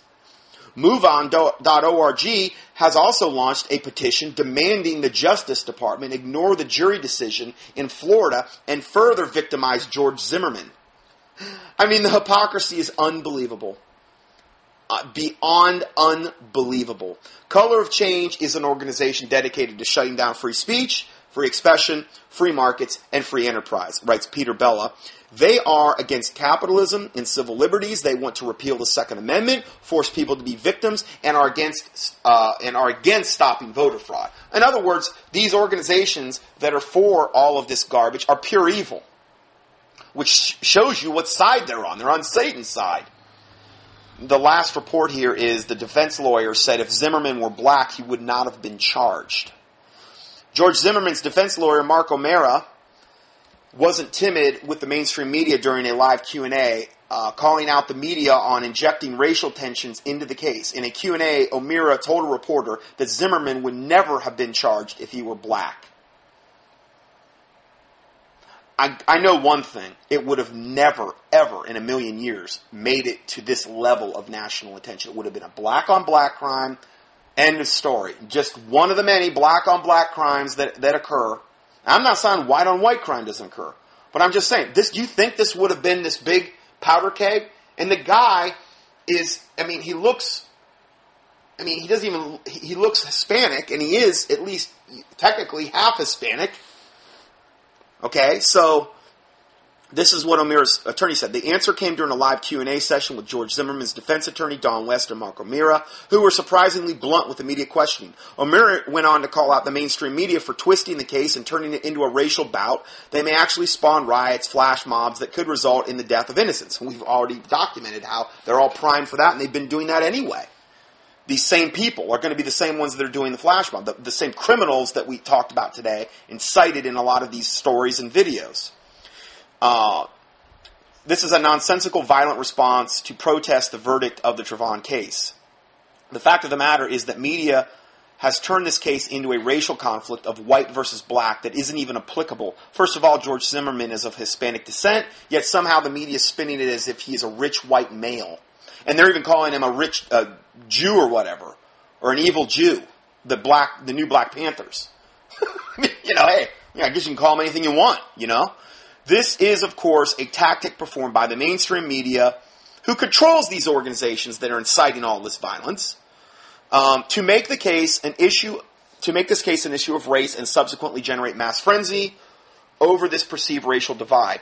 There is a racial divide, though. I'm not going to go so far. I documented the racial divide today in all the stories. That's not my imagination. All of these attacks that are taking place black on white. I'm not going to apologize for that evil. Okay? So there is a racial divide taking place here. Okay? We can't act like it doesn't exist, because then that's just, let's just cover it up. Let's act like it doesn't exist. Just let the black flash mobs just kill, rape, do whatever they want to do. So that needs to be addressed. Okay? But it won't be addressed. It will only get worse if you ignore it, which is what's being done pretty much for the most part that I can see. The fact of the matter is the media, an arm of the corporate monopoly that controls the bought and paid for politicians within our nation, continues to fuel the racial divide like never before. And this is going to turn out really, really, really, really bad if this goes down. And I see this as being a major tenet of bringing martial law into America. Let the black and white races go at it. Don't do anything about what's going on with the blacks. Let them keep doing this. And eventually, there's going to be some whites that come out and strike back. And then it's going to be, and then the press is going to blow that up. And there's going to be something real for them to actually talk about. And it's going to be civil war against primarily white male men. And like I said, you look at the Army. If you look at hunting licenses per state, the white male men that hunt, those are the primary demographic that does this. And there are millions of them, and they are highly skilled. These guys take hunting very seriously. I don't do that. I don't hunt. And I'm not saying it's bad. I just have never really done that. And they're waiting. I'm telling you. I've talked to people. And they're waiting for this. And then you got the Ku Klux Klan.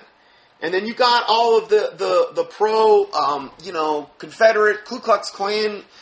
And they're waiting. And this is not going to most likely turn out good. And again, it's part of the New World Order plan to bring about martial law in America by creating and fomenting a civil war primarily of the white race against, I think it's going to be like black and Hispanic. I think it's going to be, because I can't see the Hispanics aligning with the white races. I just don't see that happening. But I think this is most likely one of the triggers, or it's going to be part of implementing the coming martial law agenda. Now, you could combine this with an economic collapse, currency collapse of the stock market, a false flag event or multiple false flag events taking place across America from Muslims or possibly some of these black flash mobs. You could combine this with a pandemic type scenario. You could combine this with World War III going on, and then you start to compounding things. Then you can really see how that whole thing on the back of the $1 bill, which is their motto, See, this is what it's all about. This is what it's all about, what I'm going to say right now. I said all the stuff I said today to say this. You look at the back of the $1 bill at the left seal. Annuit coeptis novus ordo seclorum, which means announcing the birth of the New World Order. When was that? 1776, May 1st, Beltane, by Andrew Weishaupt, who started the Illuminati, essentially, at that not to say evil didn't exist before that date. Well, no, that's when the Declaration of Independence was. No, actually, before that, months before that, May 1st, Beltane, high satanic holiday where they sacrifice humans, I've talked about this before, was the birth of the New World Order. Okay? And again, this is what they want to bring about in totality, and this is going to be one of the main ways they accomplish it, I believe. One, I don't think it's the only way it's going to come about, obviously, but it could be one of the main ways for America. And obviously they're trying to do this, push this as hard as they can. And putting the white race in a position where, you know what, how much more are we going to take before we do something about this? Before, all of this unbelievable, out-of-control black on other race crime, somebody pushes back. Because I don't see a whole lot of pushing back right now. And I don't think it's right to just let evil go unchecked. Is that what we're supposed to do as Christians? Oh, let it go unchecked. Let them do whatever. Rape my family, kill us, slaughter us, do whatever. I'm not going to resist. I don't think there's anything biblical about that. What that is that's cowardice. 100% total cowardice. And so, I'm just saying, I see this going down, and I'm not condoning civil war or whatever. I'm just saying, this is my assessment. This is what I see happening in the very near future. This is what I see after I've talked to certain people that are, a lot of them aren't even Christians. You talk to people at gun shows and things like that. I mean, it's going to be really, really, really bad. And again, I think primarily we should be praying about this stuff, making sure you're as right with God as possible. Didn't say any of this stuff today to try to alienate my black listeners. I love my black listeners, okay? I'm just talking about, this is not your fault, okay? This is just something that's taking place within a specific race that's not good. And that we've documented today, okay? And that's what we're trying to do. We're trying to educate. I'm always trying to be a watchman. Wherever I see something that needs to be addressed or needs to be exposed, I'm going to do it, regardless of the repercussions, of whatever. So, this ends by saying the main report from Mike Adams. It says, I urge all natural news readers, regardless of your race, your beliefs, or your color, your skin, to stay at home after the verdict. Don't become a victim, and don't take part in any riots or violence. Also, I encourage you, as a staunch defender of the right to self-defense, to pack a loaded gun in your home and have it ready, and assuming that you don't have children running around your home, and assuming that possessing a gun in your area is legal, which it is in most states. This is just in case the riots get out of hand and angry mobs start pulling people out of their homes. Which eventually it will come to that. It will. It's unlikely, but if they do, remember, you can forget about calling 9/11, particularly if they're doing it in mass. It's just like a flash mob. They overwhelm you. So, and if let's say the black race has started to do this in mass, the police departments would be so quickly overwhelmed, you might as well forget. Now, this will be the excuse for them to roll out martial law, though. To bring out all those nice foreign Russian troops that they got waiting in the wings to be our good buddies, and the Chinese troops, and all these and who just love America, and want nothing for us but the best. It's going to bring that, and I just reported on that last week. It's the first lead story I did. It's going to give them an excuse to bring all those wonderful Homeland Security yoked up foreign troops out here with the Homeland Security forces, and just, it's going to be a wonderful, wonderful, fun world if and when that goes down. And this could be the actual linchpin for all of that happening. And he goes on to say 9/11 will almost not be able to respond to anything. He says, remember, this is for you to protect your family, your person, your home, and your property. I specifically do not want you to take a gun out of your home and run around the streets looking for trouble. Stay home, stay armed, and be smart. Exercise your right to self-defense with a sense of responsibility and maturity. And this guy writing this is not even saved, but I pretty much agree with what he's saying here. At the same time, do not be afraid to assert your right to protect your life, your family, and your property against aggressors who intend to cause harm. Yeah, amen. Amen. So, and I got into that in the teaching I did on your right to biblical self-defense that I gave you the link for earlier in the body of this teaching with the PDF that goes along with it and all the supporting documentation.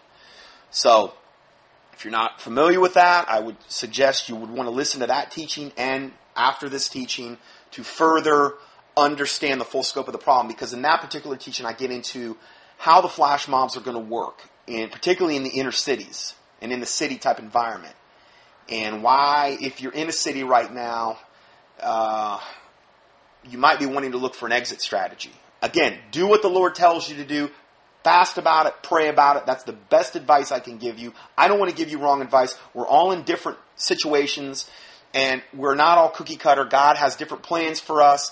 So I would say fasting and praying is the best advice I can possibly give you regarding that. So I'll go ahead and end us out in a word of prayer here. Heavenly Father, we do thank you for this day and this time you've given us. We praise you for your goodness and your mercy, Lord, that you've bestowed upon us. I do pray you bless and protect the body of Christ, Lord, my listeners, and that we would do what you require of us, what is godly in your eyes in every respective situation.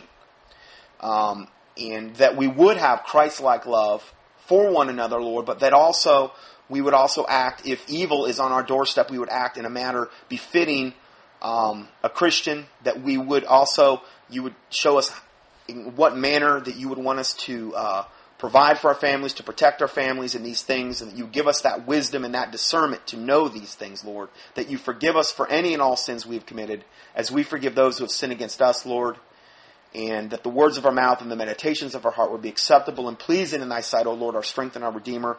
I pray, God, you use the body of Christ and all the godly ministries out there, Lord, mightily for your glory, Lord, that you would win many people to the Lord Jesus Christ through them.